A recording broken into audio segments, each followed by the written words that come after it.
Welcome to the XY Advisor Podcast, a global community of financial advisors sharing and learning with one another to drive the positive evolution of financial advice.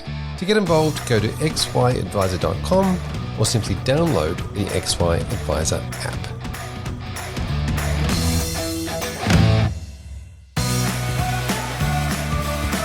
This series, Deeper Client Relationships at Scale, is brought to you by My Prosperity, the all-in-one client portal and app designed to enhance your practice efficiencies, promote your digital brand, and grow your revenue. You can book a demo directly from the website. Go to myprosperity.com.au.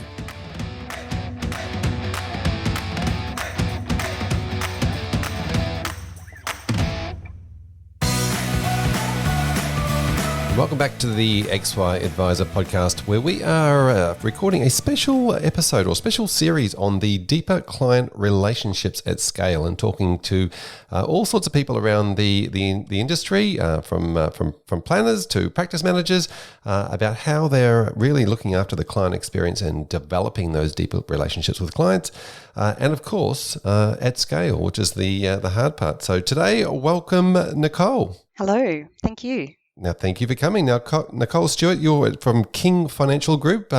Welcome to the podcast. Do you want to give the listeners a quick overview of you and just the business that you're working at? Yeah, sure. So my current role is National Client Compliance Manager with King Financial Group. I've been there about 8 years now. However, my role has evolved over those 8 years. I guess my background is, I started off working as a bank teller in a bank, and then moved into working in the investment banking side of things for ANZ stockbroking back in the day.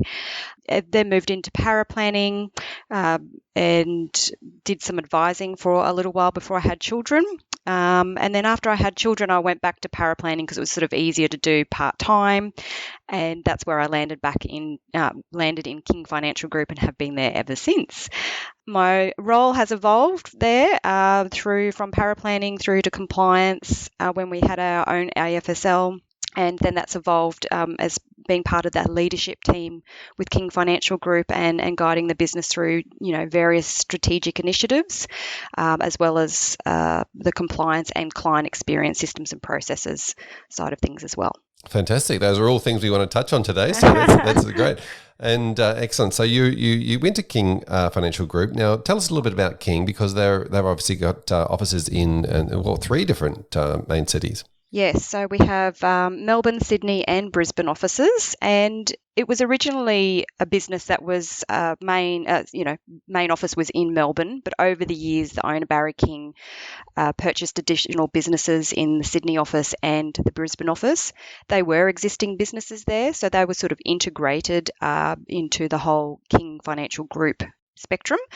And over the years, we've worked really, really hard to, develop our culture and change the culture and open up the lines of communication between all the states so that, we're doing the same system, we're using the same systems, we're using the same processes, and we're providing our clients with the same experience across the board, which is very challenging. However, we've taken our advisors and our staff on a journey over a number of years now to continuously work on that, and it is a continuous journey to work on that side of things. So.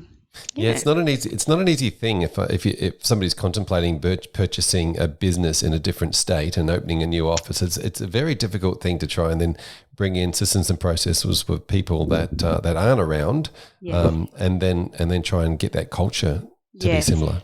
Yeah, and look, we've done that, especially over more recent years where Zoom and, technology in general has evolved. It's allowed us to have better communication with all the states. And so, we can have meetings now where everyone's in the room and we can all hang shit on each other and, have a good laugh, and that helps, So were you there during the purchases and takeovers? So not the first 2. However, we have purchased other businesses in the meantime.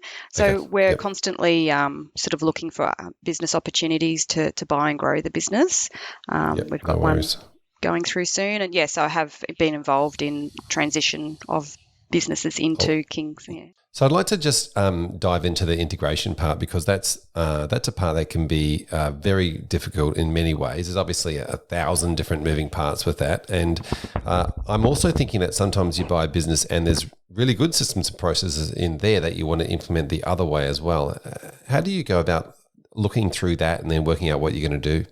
Yeah, well, I guess there's an assessment process.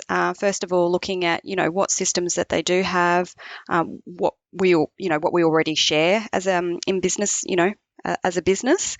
Then looking at the cost structure of those platforms that are being used across the two businesses. And then, making an assessment from there, what is going to be in the best interest of the business, what's going to work the best. We had one a number of years ago, actually, whereby we were using Xplan. They used WorkSorted for part of their business. And I had a look at WorkSorted at the time and,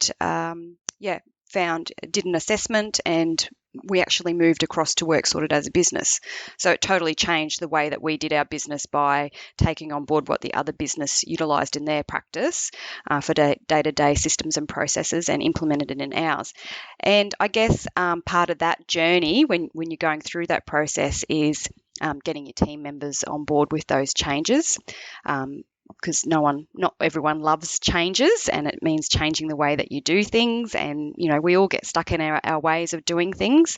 But when you can show the benefits of moving to the new system and how that's going to benefit them and their day-to-day, workings, and how they run their own business, because we sort of, each advisor, sort of running their own business, their own book of clients, and servicing them, then it was a very easy transition, I guess, for us. Yep. There are other. So really looking at the systems and processes, and then also considering the staff, the change that has to go on with the staff. Now, when it comes to the clients, though, and the change management that obviously has to go on with the clients, and with the building of new relationships with the clients, do you have a process or a plan in place to sort of set out how we're going to now engage these clients and introduce them to the new business and develop those deeper relationships with them? Yeah. So I guess over a period of 12 months, we have the previous owner still in the business, so that there is that warm handover to the new advisor that will be looking after the client. And that gives the client that confidence that, okay, such and such, John Smith obviously feels comfortable handing over me to this new advisor because he's exiting the business or the industry or whatever it may be. And they build that sort of trust there with the new advisor as well, along with the existing advisor.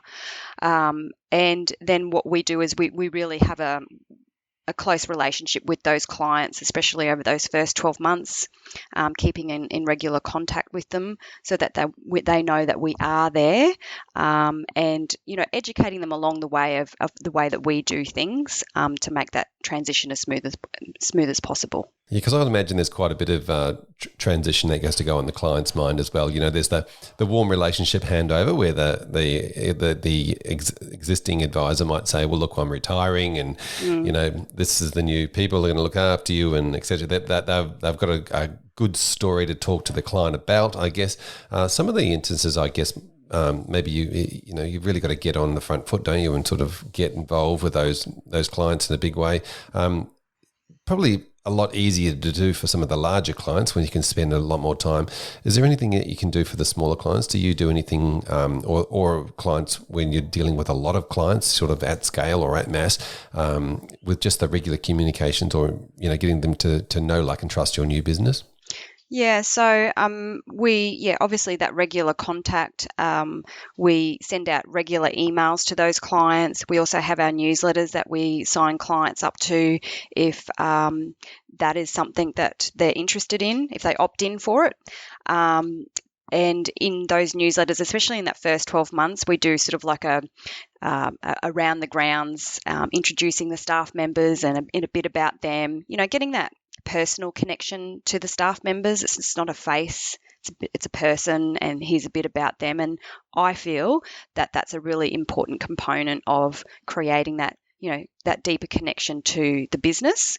and staff members. I know that, when I'm going to, a new business or something, I want to know who I'm dealing with. I want to know a bit about them, and that makes me feel closer to them as a business. If they don't have any of that information on their website or whatever, I'm like, oh, I'm not really sure. It's really weird the way the mind works sometimes. Maybe that's just me, but I do feel, and so that's something that we've really pushed and promoted in our business is, getting that connection to each of the staff members on an individual level or on a personal level. Yep. And do you do that with let's say a PDF or an introduction or something like that, or is there a video involved, or what sort of? Yeah, we haven't gone. Send? Yeah, well, we do have a what do we call?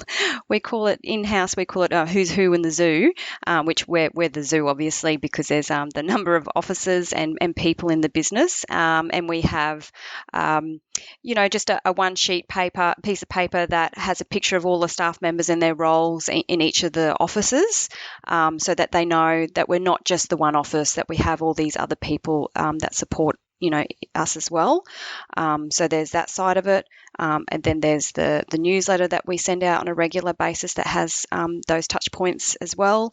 And the advisors also contribute some articles to those newsletters when they can. And then, all of the communication that we send out to our clients as well via email has a team photo down the bottom of, and we sign off, the KFG team, Melbourne, Brisbane, New South Wales, or, Sydney, whatever it is, so that they're constantly being reminded of who we are and our names and things like that as well. Yeah, fantastic. So the team sort of, it's prioritising the fact that people can have a relationship with the team, or they become part of the team, I guess. Absolutely. Yeah. Now, when you just spoke this before about the concept of letting people know how you do things, and obviously every time you take over a new book, it's introducing people to a new way of doing things. How do you sort of explain sort of what your new system or process or the way that you do things there are to new clients? Yeah, so that would happen in the client appointment or the client meeting. We would go through a bit of that process just on verbally, and then depending on the demographic of the client, like with a recent book that we took over, it was more retirees and the aged care space sort of demographic. And so they required a lot more hand holding than, say, your mums and dads who are a bit more technology and change. They accept that a little bit more easily. So there was the client appointments, obviously our regular communication, and also our CSAs, or our client service administrators, spend a lot of time with those clients, educating them on, how things worked at King's, and that we were here to support them and help them through that change. We did a fantastic job. Well, the team did a fantastic job at retaining those clients and educating them and reassuring them and giving them that confidence that although there's been a big change in who's looking after them, we're still here for them, whatever they need. Yeah, so very big focus on the client experience and the client, how they're feeling, thinking and feeling at the time. Do you have many different books when you bring them in that look after different demographics, or do you tend to try and get them in the similar? We do have different books with different demographics. It's funny, in Sydney, Melbourne and Brisbane, we all have, similar books, but you would say that there's demographics that feature more than others. So Melbourne, we've probably got more of the retirees and aged care, focus down there. Sydney's probably your higher net worth, clientele along with some retirees. And Brisbane, there's probably a bit of a mixture of all three. So when we're looking at books, it's really whether the client book is going to fit into our business and what we're looking for, what opportunities are there, what's the life expectancy of those clients as well, because obviously if you've got an aging client book, depending on the price, it may not be the best purchase, and how we can, I guess, what benefits we can provide to those clients to enhance their experience overall dealing with a financial planner. So, there's a number of factors that are taken into consideration when we're looking at different books to purchase, but we generally don't focus just on one particular demographic. Yep. Fantastic. Now, I see your role sort of breaks up into sort of three main considerations that you obviously have to put into everything that you do. Yeah. Obviously, we sort of talked about the client experience. That's sort of a big that sort of leads the way. But you're also making sure that from a compliance point of view, all the advice is compliant and everything's working structurally correctly. And then you're also trying to make sure that there's efficiencies in place, with technology and staff and all those sort of things with communication. So. How do you sort of balance those three? It's difficult at times. It's a bit of a seesaw, at the moment, focusing on, the client experience and getting the revenue in before the end of June 30, but also making sure the compliance side of things is probably just a continuous roundabout, really. And for me, I believe that if you have good processes in place, and checklists that people can make sure that they're ticking off all the boxes that they need to have done. And as long as you've got your team following those processes, then you should be pretty right in terms of meeting all the compliance requirements. Over the years, our team has done a lot of work in terms of processes and making sure that we're compliant. I think generally advisors want to do the right thing by clients and do the right thing in terms of compliance as well. So it's just that we live in such a regulated industry now that sometimes it's hard to make sure that you're ticking off all the boxes because you think you're doing the right thing, but then something else comes in and you might miss it. So it is a constant review of those processes and making sure that you've got all your checklists up to date with what is needed from a compliance perspective. What were the other things? Systems and processes are always being reviewed in our business. Again, we want to make sure that the client's experience is awesome. We want to make sure that the efficiencies are there, and I believe as the industry becomes more digitally, focused, that and we need to be because of the compliance side of things. And, a lot of businesses that I talk to, compliance is a huge burden on the financial planning industry. So we need to find better ways to optimize our processes and systems so that we are spending less time in that space. And that's where, we use different programs to do that, booking appointments online, My Prosperity for clients, automated emails and things like that, reminding clients to book their review appointments or, whatever it may be. We try to automate whatever we can. And that also then reduces the load on our client service administrators as well from having to do too much manual work as well. So it is a constant sort of revolving door there, I guess. It is hard to balance, but I like a challenge. Fair enough, yeah. There's definitely can be at time. The efficiencies conversation is definitely, we always sort of think about technology. I think about it in two ways, technology and staff. If staff have got really good systems and processes in place and that can be efficient, as well as the use of technology. Now, you mentioned a few. Let's start from the top. Let's go through a client experience, if you like, or maybe a new client experience or a review client experience for whatever that might be. What sort of technology are you using in this space? You just mentioned online booking. Let's sort of start there. And automation, yeah. Yeah. So we use WorkSorted as our main CRM, and through that I can set up automated emails to clients on a monthly basis when their reviews are due, and that invites them to book their appointment online. And I've set up Calendly for our advisors, and which is automatically linked to their diaries, etc. And you can customize Calendly to be available for whatever appointments you want and everything. So it's really flexible like that. And then that allows the client to go into that online booking, find a time that they want to book, just like you do for your hairdresser appointment or even medical appointment these days. So once a client chooses a time, Calendly then has a back-end workflow that you can set up, and it then sends a confirmation email to the client confirming their appointment. It has links to our FSGs, and it gives them a bit of details about where our office is and things like that. And then 24 hours before the appointment, Calendly automatically sends those clients a reminder email saying, hey, you've got an appointment tomorrow, can't wait to see you, yada, yada, whatever it is.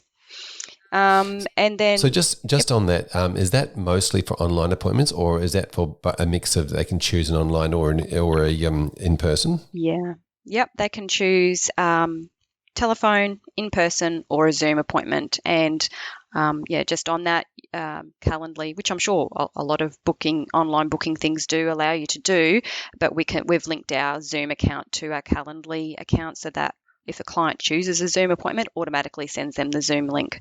So again, it's just sort of removing some manual steps that the CSAs would otherwise have to do by having that all automated. And just on your Zoom, do you have different accounts for each planner? We don't have different accounts for each planner at the moment. We just have a couple of accounts for each state. Yeah, and so does that send a different ID number, I guess, for each meeting, so that for the security purposes, or how does that work? Yes. Yep. Sends us a different ID meeting code, and also passcode for the client to put in for the privacy and security piece. Yeah. Yep. Nice. And you mentioned My Prosperity. How are you using them?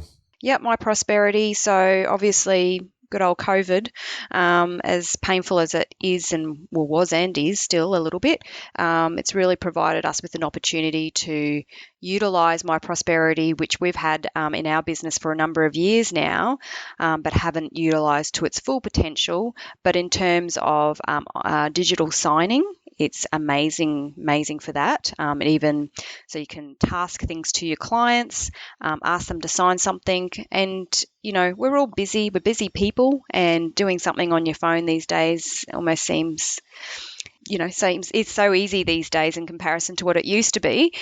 I can't stand when people say to me, "Can you print that off and sign it and send it back to me?" I'm like, "No, I don't. I don't want to do that. I don't want to print anything. Printer, what's that? I don't want to print anything." Well, actually, we were having a giggle the other day because we were like, remember when we had to fax everything? Or when somebody says, oh, no, I'm sorry, you can only send us a fax of that. And you're like, what's a fax machine? Anyway, times change, which is good. And so the digital allows you, and it also, if the client doesn't sign it, we say within 3 days, then it sends them a reminder to do it. And it's just a more quick, efficient way of doing it and having that, I guess, communication with the clients as well. Unfortunately, Australia Post isn't as reliable as what it once used to be in terms of just everyday mail. So having that online, instantaneous communication with the clients is awesome. You can also upload, their advice documents and everything is there as well. So then they're not being sent all this paper as well. They can just read it on their phone, or they can read it on their desktop at home as well. And the other thing that we use there as well is for clients managing their cash flow, everyday cash flow and budgeting. For clients that are wanting assistance with that, which is pretty much for all of us, that's utilised for that as well. Yes, Some clients have that. Yeah. I think every conversation with a client starts with positive or negative cash flow, doesn't it? Yeah. Well, how many Afterpay transactions have you got on your account? I think that's a common one. Me zero, but certainly. Good on you. Well done. I closed mine down too. I refuse to open one, but certainly right. When it comes to clients, it's become one of those things that's very heavily marketed to them, and so very easy to pick up. Yeah, absolutely. Yeah. So you're using that as your client portal and your app, and your I guess your lead when it comes to the client experience. Yeah, well, also through My Prosperity, so we have the ability to set up regular reports on a monthly basis that get sent to a client, or on a quarterly basis, whatever sort of frequency you choose. And that again is, that's got our cover page on it, and it's all very king-eyed. And so I guess that's another touch point for our clients. They're receiving that from us in an email with some reports on, how their budgeting is going, or how their cash flow is going, what their assets and liabilities are looking like. And that's just another touch point there that they get. We're also in the process of developing our own app with My Prosperity, so that when the clients, come in to do that, they'll download the King app instead of just a blanket generic My Prosperity one. and we'll be able to, clients will be able to book appointments through there and all sorts of things. So that's very exciting for us as well. Oh, fantastic! And so, so that's all on its way. So you're using WorkSorted as your CRM, but are you using anything else for the modelling or anything like that? Yeah, so we have, so WorkSorted is our main CRM, and we still have Xplan on the side. We have a couple of licenses that look after the modelling and production of advice documents. Yep. Okay. Yeah. And that power planners are using that, is it? Or? Yeah, so we outsource our advice documents to paraplanners. To outsource to paraplanners, and they just log into our system and utilise that. Okay, so yet another sort of efficiency mechanism by outsourcing that part of the process. Absolutely, yeah. As a small business, we it's just not cost effective for us to have it in-house, unfortunately. As much as we would love to do that, it's just much more cost effective for us to outsource that. Yeah, fantastic. So very, very well. Everything seems to be thought about and worked through and systemized, and the process going through. I guess that's part of exactly why you're here to have the conversation about it. If we go back to the client experience, have you had much feedback from the clients regarding the technology that you're using? Look, it's the online booking has only been a recent introduction. We've had some clients that have taken it up straight away, no problem. And then it's a change. So, they're like, oh, not really sure. And so then they give us a call, and then that's when our CSA sort of explain, the change, and we can sort of help them through that, provide a bit of education. We'll be sending out some, how-to videos to our clients as well, and sort of talk about, why we've gone down this route. I think sometimes explaining the why you're change the process and why it's changing and how it's going to benefit them and how it's going to help us as well, helps them to get on board as well. It's just the same with any changes that you make in your team. You want to sort of get the buy-in from whoever you're dealing with to make it a successful transition. So, so we're still transitioning, I would say. We've got some clients that are easily taking it up, and others that, we're still educating through the process. Yeah, I think there's plenty of learned behaviours that we've taught people in the past that this is the way we do it, and now we need to show them the new way of doing it and allow them to gently come across. And I think that will certainly happen fairly quickly, but certainly over a period of time. Tell us about the future. What does the future hold for King? Well, King's is looking to grow as a business across all 3 states. So we are looking to, grow the number of clients that we have on our books. We pretty much will provide advice in all areas now. So we are in all of our states. We're developing our aged care advice area as well, so that we can service that part of the industry. Just continuing to optimize the service that we provide to our clients, and developing our culture to be an awesome one. I mean, we have got an awesome culture. Most of our staff have been with us for a number of years. It's unusual for us to have somebody that hasn't been there at least a few, 3 years or so, which is, I think, a good thing. It means we've got that consistency in staff members that our clients get to deal with as well. And I don't really know. I have thought about it, but yeah. So growing with acquisition as well, or just sort of growing mostly with alternative offers for the existing clients? No, probably both actually. So we're looking to acquire, and also our advisors also looking to build their businesses to a level that allows them a bit more flexibility in what they do on a day-to-day, a bit more. They can choose, not pick and choose clients, but, they're sort of narrowing down who they're dealing with, and creating that ideal client, profile for themselves. Fantastic. And fantastic. So if somebody wants to get hold of you and speak to you or check out King's, what's the best way for them to do that? Sure. They can go to our website, which is www.kfgroup.com.au. Our contact details are on there. I'm located in sunny Queensland, but you can get to me through any of the offices. Otherwise, feel free to connect with me on LinkedIn and send me a message, and I'd be happy to have a chat. Fantastic, Nicole. Thank you so much for coming on and chatting to us about the business, all things from compliance to client experience to efficiencies and technology. Really appreciate it. And talking to us about, of course, focusing on having deeper client relationships at scale. Thank you.